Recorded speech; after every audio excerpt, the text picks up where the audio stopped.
Yeah, thank you for joining me, Odessa. Thank you for having me. Great to meet you. Great to be here. How are you doing today? I'm good. I've had a nice long walk down the beach with the dogs. Um, some of them like the water, some of them don't. Yeah. And most of them just really enjoy running in the clay and then jumping up. So we've had a fresh change of clothes and we're back. So you live in Chard? Yes, I do. Is that Yeah, near the beach? not really. Well, it's half an hour away. So we were at Ah, Charmouth this morning. Charmouth. Oh, yes. Yeah. Yeah, one of the Beautiful. only sandy beaches down here. Yes. Oh, yes. I'm learning. I'm having to learn. So, is the best way to describe you as as a LinkedIn content creator? Is that the best way to? Yeah, I'd say so. Yeah, so I typically I'm a ghostwriter for small businesses. So whereby they'd like to have content on social media, predominantly LinkedIn, or they want to have blogs, articles, newsletters written, that kind of thing. The aim of what I do is to try and sound as much like them as possible so that readers, followers don't necessarily notice that there's a difference. But it just allows them to create opportunity for consistency that time might not otherwise allow them to do. Yeah, that's quite a skill, isn't it? I'm learning that's the case. I took it for granted and just thought anybody could do it. And now realizing that actually lots of people can't. So I suppose I sit in quite a fortunate position. Maybe I just don't realize it yet. Yeah, yeah. Do you have a process that you go through with your potential clients or clients?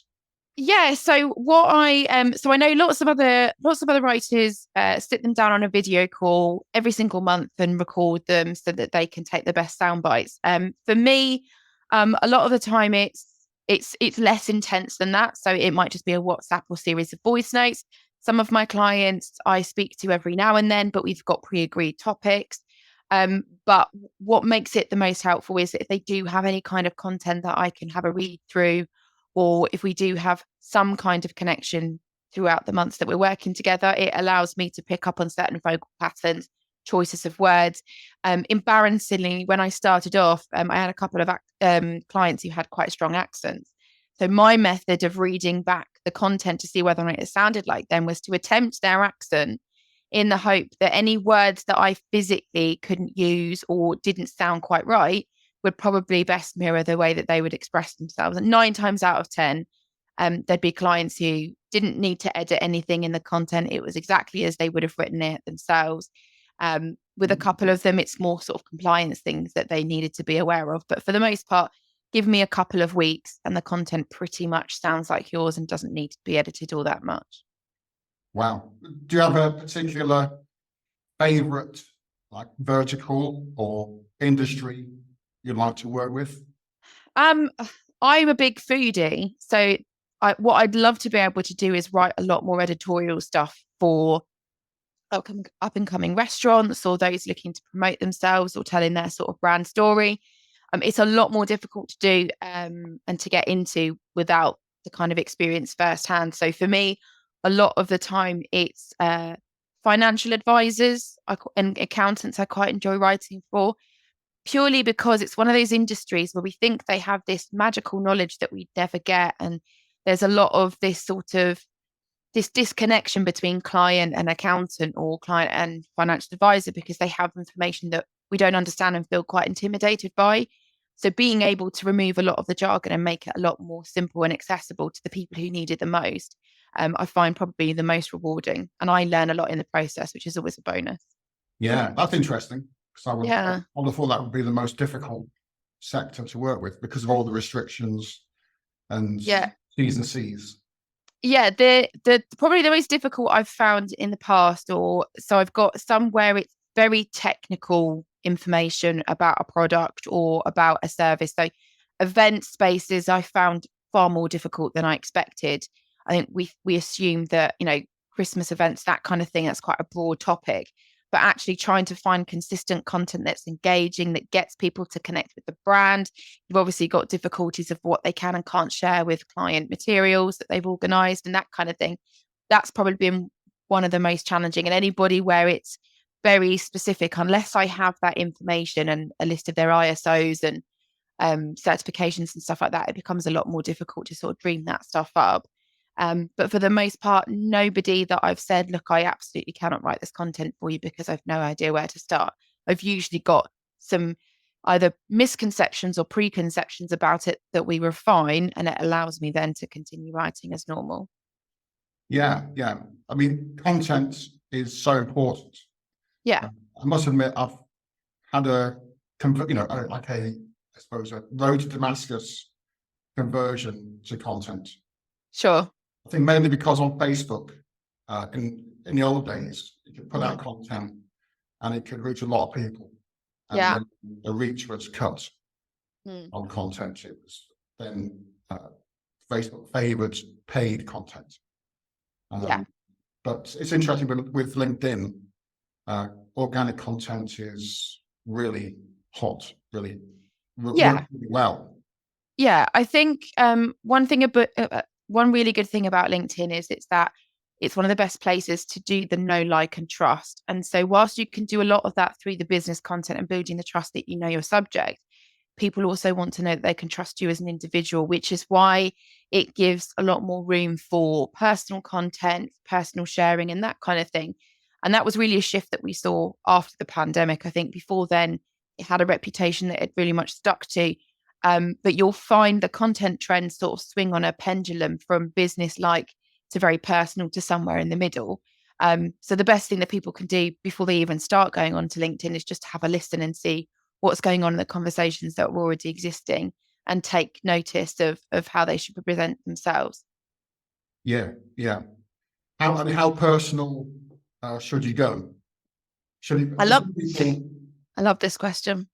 I love this question a lot because a lot of the time when we think of personal content, we think of those posts that we've seen of my nan died, I was homeless at the age of 20, or my cat just got run over, or stuff like that. That's what we tend to think of personal content. And for some people, that's the connection to you as an individual. You're sharing your pain and you're sharing your professional journey, which includes those more personal moments. For a lot of people, and something that I definitely advise people on, that personal content could just be your own voice on a subject. So it might be that you're talking about pensions as an example. I always go to pensions. Because the personal content would be, oh, so and so didn't have a pension and this is what happened to them and isn't it terrible? Go and get yours.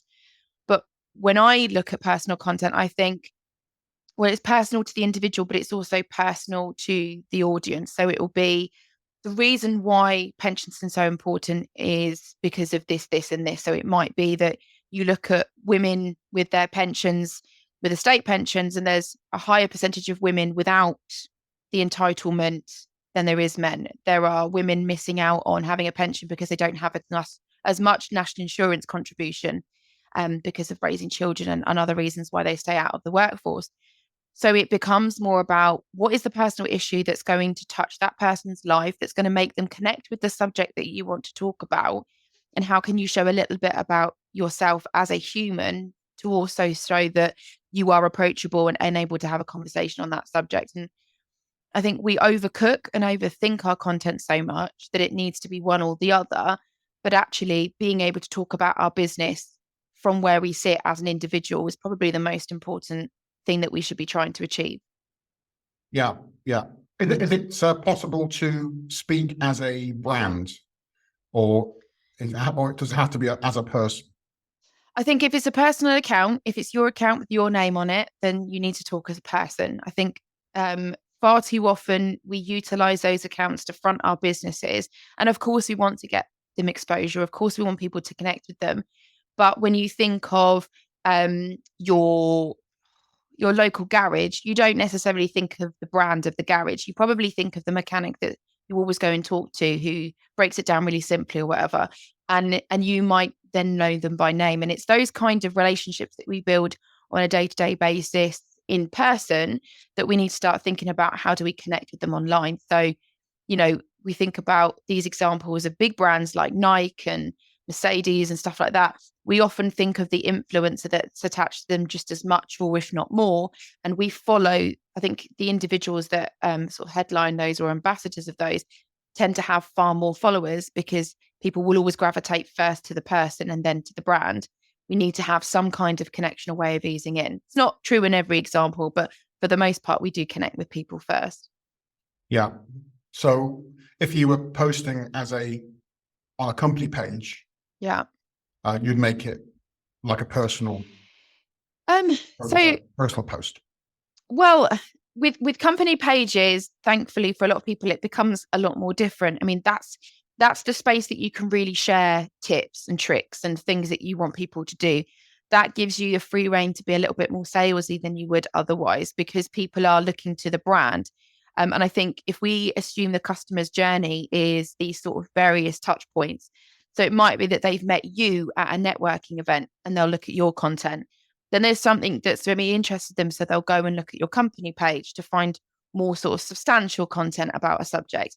Then they'll look at your website. Then they'll reach out to you. We want to create different forms of content for people's different requirements as to how they're building up that trusting relationship. So you can get away with far more businessy posts on a company page, because they're now connecting with the brand after connecting with the person first. You could be more personal, but you'll find most companies, if you look at their content, it's what they've achieved, if they've done some sort of charity fundraiser, new hires, tips and tricks, changing legislations. It's all the really bulky, clunky stuff that actually becomes very difficult to represent as an individual. Yeah, that makes sense. Mm-hmm. And what's your opinion on like LinkedIn groups? Are they worth bothering with? In my opinion, no. I like the idea of them, and I think done really well, managed very effectively by a group of admins, LinkedIn groups can be really helpful. The problem we have is they tend to be used like pods. So people will paste their content in there, throw their content in there, hoping that there's a more supportive ring fence community that will support every piece of content that goes out.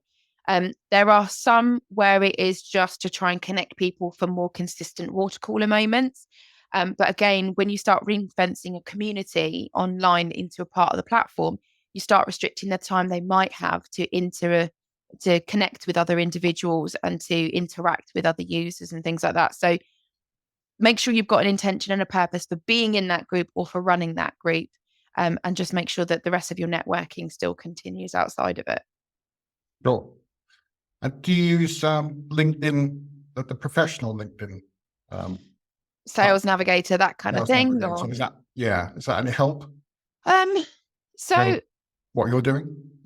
It probably would be. It probably could be. The thing so I use Premium because it gives me an out of office, which I find really helpful. And it allows me to look at whoever's viewed my profile for the last 90 days, which has been really, really helpful in growing my network, understanding what kind of people are interested in the stuff that I'm doing. Sales Navigator, when used properly and really understood, can be a really efficient way of building up a lead list, so you can start referring to particular leads that you want to connect with a bit easier, a bit quicker. It's, again, making it easier to navigate. Some of the features I did really enjoy, because I've done a few trials with it, is you can filter by how active that individual is, how recently they posted on the network, which can be a really fast way of seeing whether or not they're likely to connect with you, listen to any pitches, or jump on a call. You can also then filter it by how new they are in their position, as to whether or not they're the change maker, the one who's bringing in new policies and things like that. So again, it helps you to refine it, but going into Sales Navigator, you have a very clear idea of who you want to target. If you can approach anybody, talk to anybody, work with anybody, then it's not necessarily the tool, because it will just be so much data that you won't be able to filter down into an active list that you can start approaching. So it's not for everybody, but it can be, and you can use it for short periods of time if you've got particular sort of spurts of activity that you need to get to the right people. Yeah, that makes sense. Would you give me any advice on, if you're, when you want to connect with someone on LinkedIn? Yeah. Do you have a particular approach? Obviously you write the message, the personal invites, I assume. You don't just... No, I don't. You don't? No, I don't. So, My so this is God. a big debate because I understand why people do personal invitations, and actually sometimes it's quite relevant to know if a person's got an agenda for connecting with you. It's a great way of saying, I've connected to you because of this. I want to have a chat. Um, I don't like it because I feel like it's an extra piece of admin because you've accepted the connection request and you know it's got a message, but you can't see the full message. Then you've got to go to Yes. your inbox, read the message, decide how you want to respond. And I often check their profile page. What do they do? Who are they connected with? Whereabouts are they based? And that kind of thing. So you're creating for me, a lot of admin. Um, but again, there's lots of people who swear by them. But actually, I wrote a post earlier this week about the housekeeping of getting rid of connections that haven't been accepted and outstanding invitations. Yeah. And actually, I didn't find I had any higher in acceptance rate on the ones that had notes with them than I did the ones that didn't. And I don't know if that's because I'm quite prolific on LinkedIn and because there's a lot of back catalogue of my content for people to read to decide if they want to connect. But I tend to just go out there and connect. You have 100 invitations that you can send out a week. And whilst I don't maximize them, to genuinely write something for everybody, it depends if you've got a purpose for them. Sometimes you just want to connect with people to grow your network. And I always feel like that's a really rubbish message to send. I was like, I just want to connect with you so I can grow. And I'm like, well, just connect. And then I'll make that decision if I want you in my network. But there's no right or wrong way about it. It's whatever feels comfortable to you in your strategy and how you want those first conversations to develop. Yeah. Yeah. And have you noticed, like, obviously on LinkedIn, there's been a rise in spam connections. Yeah. I mean, and that to me would be maybe a reason why you would do a personal invite. But then again, you're well I get established. the spam ones with the personal invites. I get Yeah. like you. I think we want to have that personal connection with individuals, so I get why they're written. Most of the spam ones I get leave me a message, which I find more annoying because I know that I don't want to work with them or I don't want to accept them. I kind of feel like on that front, it ends up being a bit of a waste of time unless, like I said, we've got clear business interests and connections in common. But no, there's a lot of spam accounts. Hopefully LinkedIn goes through the dead ones, but they seem to be a lot slower on catching the spam ones. So I think some of my clients that are just sort of starting out are being overwhelmed by them. I seem to get less of them. And I wonder if that's because I'm teaching the algorithm that there are only certain connections that I'll make, and I have more followers than I have genuine connections anyway.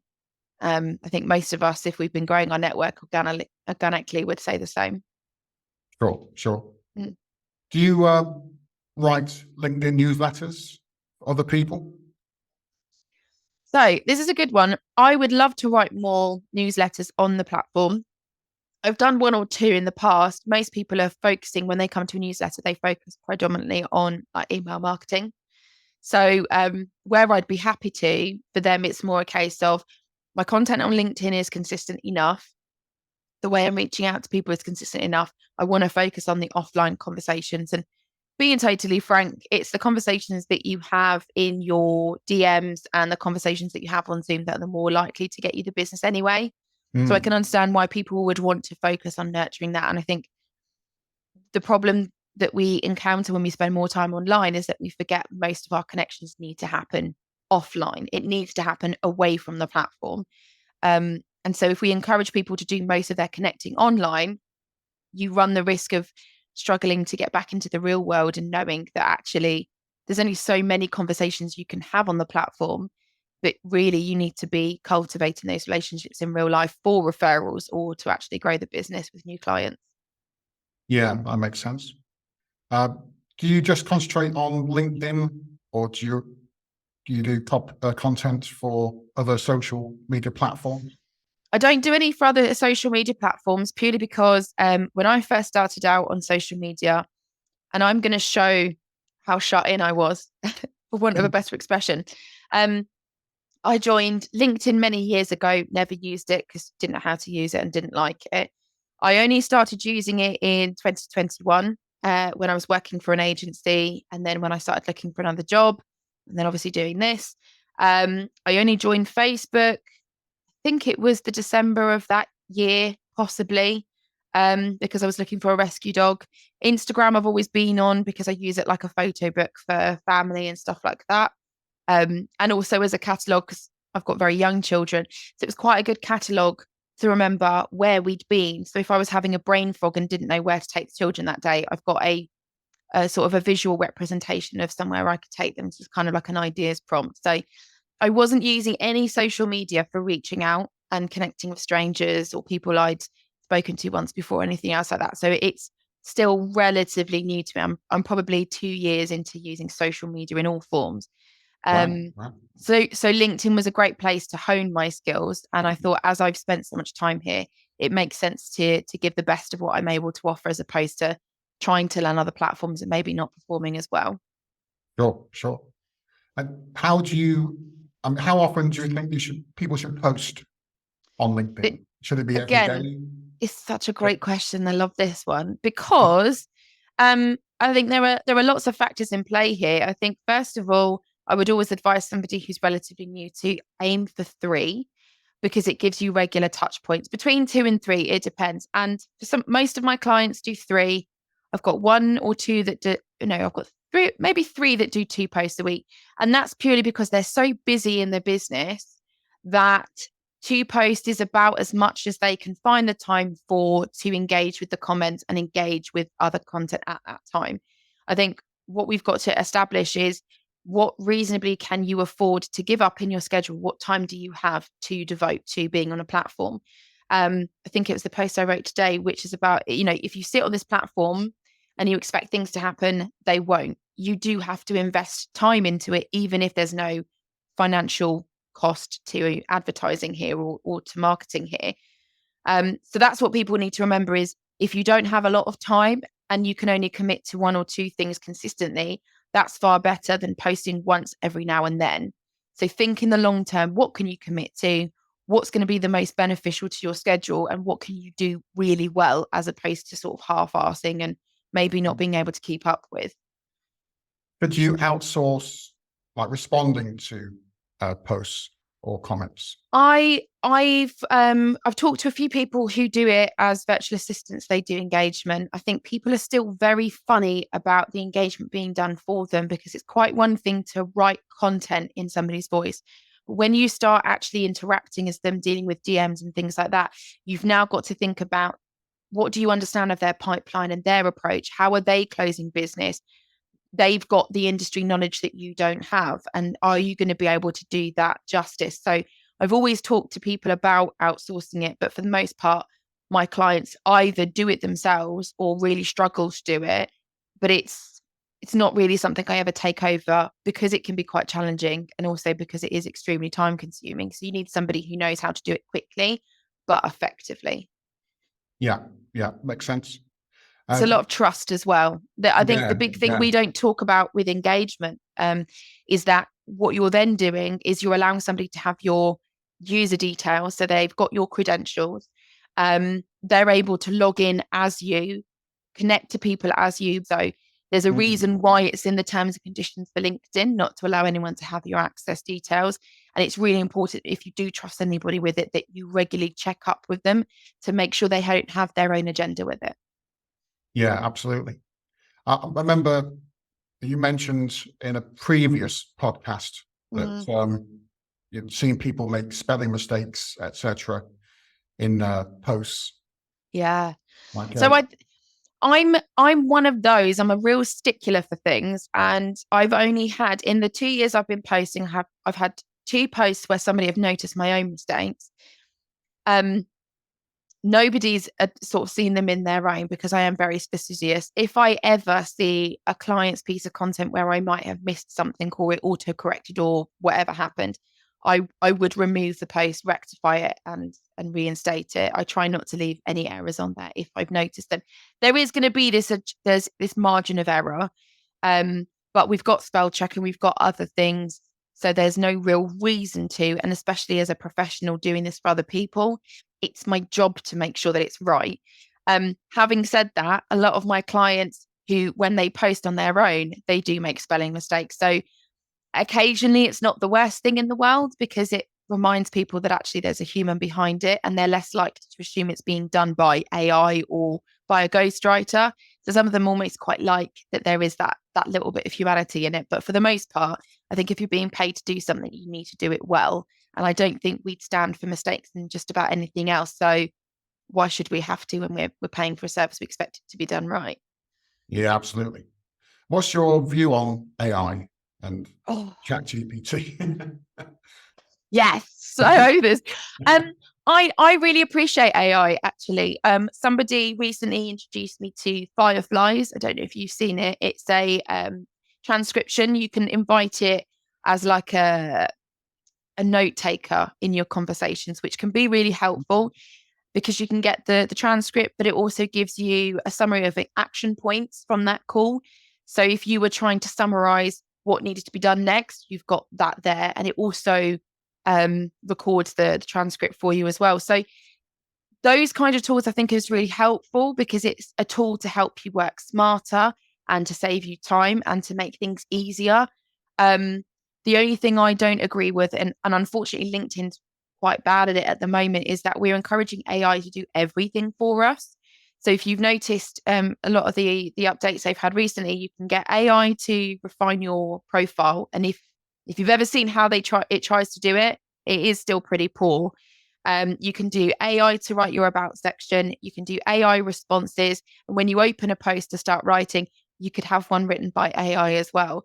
So what's happening to LinkedIn, unfortunately, is it's overusing or introducing an overuse of it, that actually all that we'd end up having is AI to AI in every single interaction on there. So as much as it's tempting, guys, it really is tempting to have somebody write it for you. Just think about what kind of connection you're trying to make with the individual you're approaching and whether or not the use of AI on LinkedIn is actually more of a numbers game of how many comments can I send out? I can't do it quick enough. Let's get a robot or let's get a system to do it for us. In which case, how many of those conversations could you actually have on a one-to-one? How many of those connections are genuine? As much as I agree with scatter the seed and try and be as many places at once, and you'll find lots of people are doing that strategy, just think about how many of those conversations, those comments that you can actually return in real time, and also how many of them are going to be relevant to what people then think of you, your business, and your approach to marketing as well. So it's a great tool. There are lots of great AI tools out there, but we've got to think sensibly about how we're using them and whether or not we are using them for the right reasons. Or actually, does it show a lot about our own mindset towards our business that actually probably needs addressing more so? Sure. Do you prefer long form content on LinkedIn or short posts? Or should we As mix long it? as Should we it's mix it up? interesting.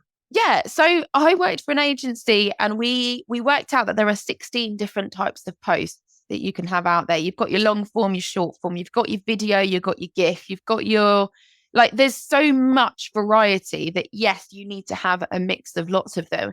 I think the only, when I first started was doing much longer form.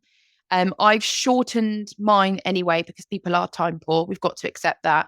The most important thing, whether it's long or short form, is to have a decent hook, have a stop the scroll type opener or first paragraph that gets people interested. People will probably skim it first to think about formatting, and then they will come back to reading it properly if there's enough content in there that suggests it's worth their time.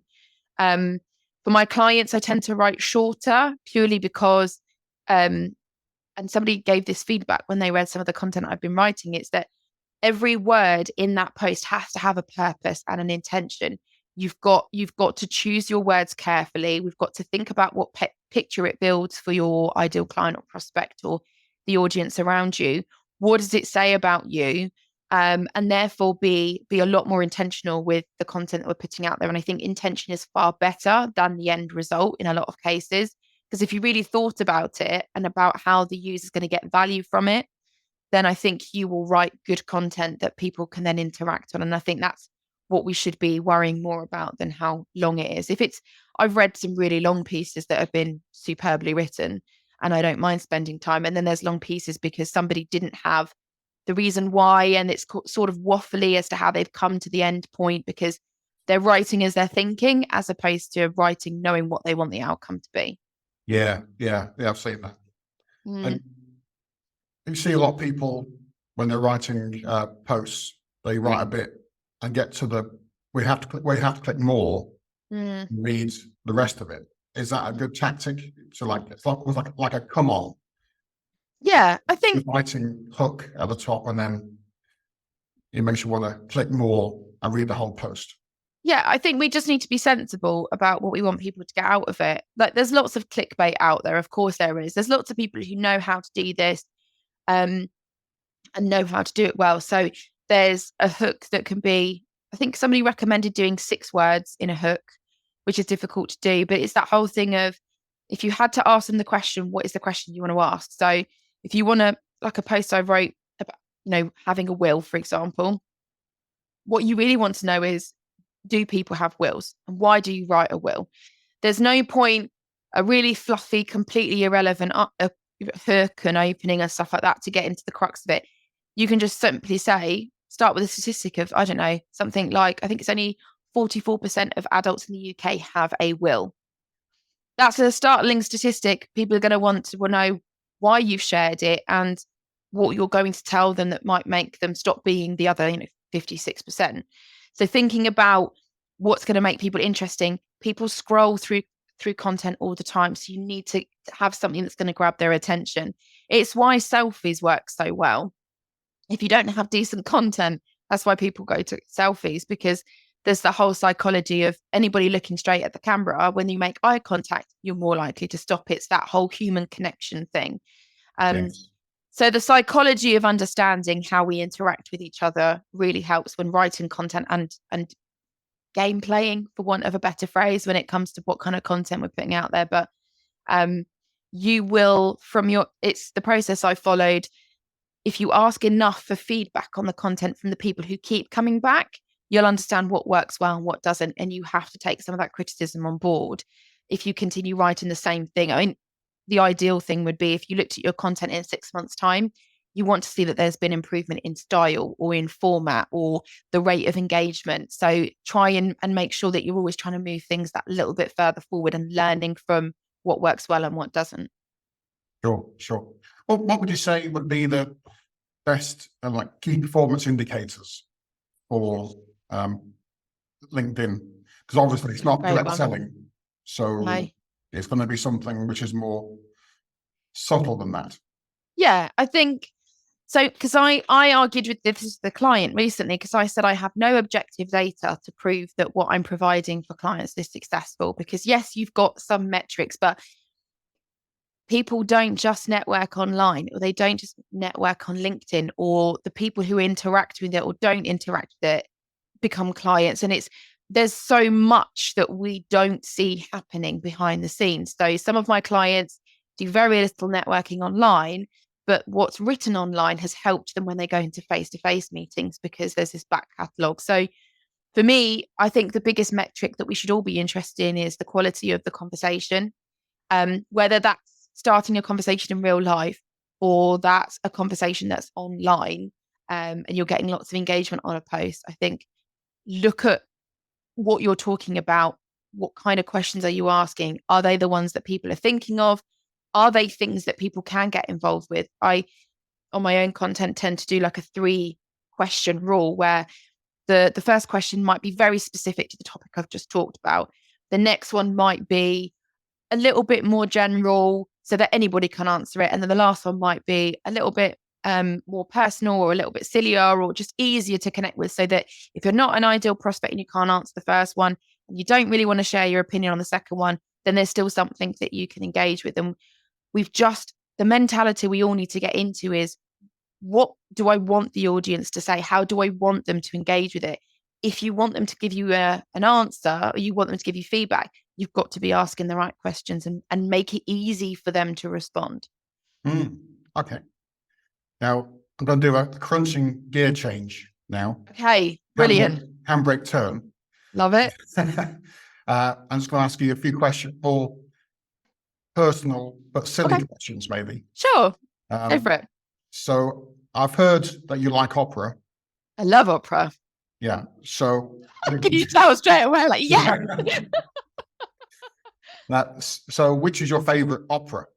Okay, so I tend to exclusively listen to Italian opera, and my favorite is La Boheme, to the point that it's also my daughter's middle name is Boheme. I Wow. absolutely love it. It's a phenomenal piece.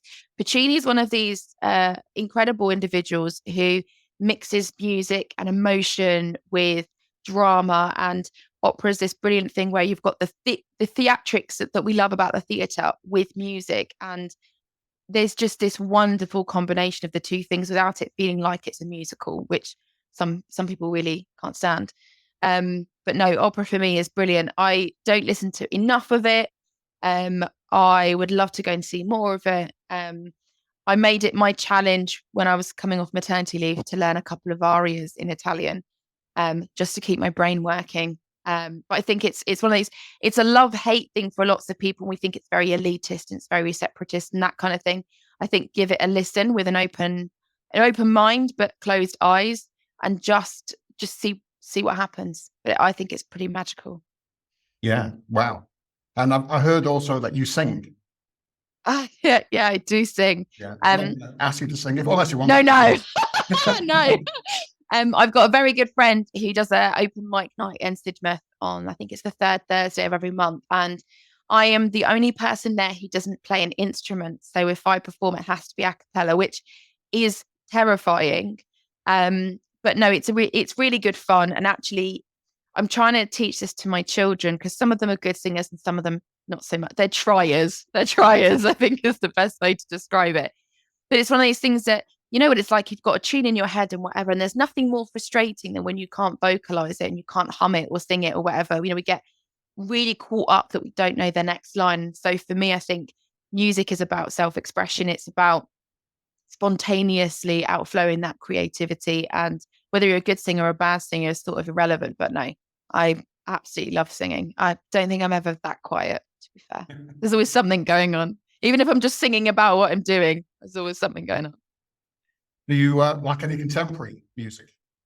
Do you follow I listened. I'm pretty eclectic, so I'm listening to Blink-182 in the car. Sometimes at home, I'm listening to funk. I'm listening to opera. I'm sort of listening to, on the way to networking events. I'm usually listening to Snoop Dogg. Think of that what you will. I will sort of listen to anything. I think there's huge value in all forms of music. And we've got to, again, even if it's not necessarily our particular favorite, we don't connect with it immediately. We've got to see is it somebody's artistic expression. And just like we would with art in a gallery, it might not speak to you, but you can see what they were trying to convey. I think there's always value in listening to other types of music. Yeah, maybe in the same way that you try and understand people's characters and personalities in your work. Yeah. You can be a funk, you could be a gangster rapper. You haven't heard me attempt it, but I do love a bit of rap. Yeah, why not? Why can't you do both? Right. So I think it's that whole thing about humanity that I come back to a lot, is that humanity, when we were clapping in the street for the NHS and isolated in COVID, we all came together, but actually we become quite selfish. With our normal freedom, we become insular and selfish. And I think the more opportunities we have to be human and be more tolerant and accepting and value the contribution of other people, I think that's when society really starts to do something special. When social media starts to be less of a vapid echo chamber and more of something really interesting and educational and something that we can gain valuable insights from. I think we just need to be a lot more patient with the people around us and see that they bring that unique value. Yeah, definitely. And food wise, I mean, Italian food? Absolutely, 100%. I'll eat anything. I love food. I'm going to Italy in a few weeks, and I'm really just more excited about the food than anything else. There's very few ingredients I don't like, and again, I'll always come back and try them. But it's good food, cooked well. It's not complicated. I'm not a fan of small portions, or I'd have to eat a lot of them, and that becomes expensive. But food is one of those things. It's another means of expression. Chefs are some of the most creative people. How they take an ingredient and do something so beautiful with it is just, I love food. Yeah, it's an art. It is. It's another form of art. I don't think we appreciate art and its versatility as much as we should. I think everything is a piece of art, really. Yeah. There are going to be artists now who really hate me for saying that. The tire change was a work of Modigliani, but I think everybody, when you've got passion and you've got this specialism and you've got this expertise, it becomes your own intricate piece of art, and it is a piece of you, whether you like it or not. There's always something in there. How well you do it, I think, also is a part of you. Yeah. What is your favorite color? Yellow. Yellow. Yellow. I really like yellow. I Why also yellow? really like green. Yellow is just very cheerful. It's just very cheerful, I think. And you can get some really horrible yellows. I feel like I'm just going to always overthink everything, but yellow, I think, is just this very cheerful color. I think it's very warm. It's very sunny. It's very bright. And otherwise, I go for green because I think it's quite calming and relaxing. So take that how you will, the different opposite sides of what I'm trying to achieve. I'm either trying to be as bubbly and as bright as possible, or I'm just trying to chill out. Not achieving either one particularly well at times, but that's life. Great. Do you have a favorite book or book? So the one that always stands out. So I don't do anywhere as much reading as I should or enjoyed. I started reading the Anna Shackleton book. That was very interesting. The one that I finished that I really enjoyed was a book called The Geography of Bliss, because I love geography. It was my favorite subject in school. Oh, me too. Oh, it's amazing. Like, I could just geek about it all day, and it was what I wanted to do as a job. I used to read maps. Working on it. I used to go through the textbooks and find spelling errors. I'm that person. But no, I think the natural world around us is incredible. I'm teaching my kids about volcanoes and stuff at the moment. Any opportunity to share that knowledge is brilliant. But yeah, no, that was my favorite subject in school. That's the one I'd always go back to. But yeah, that's the Geography of Bliss was basically a man's journey around the world to find the happiest country. And also it's understanding how different cultures value happiness. So there's Bhutan, they use gross national happiness instead of gross national product, which I think is pretty interesting. So how much we value it, how different cultures see it.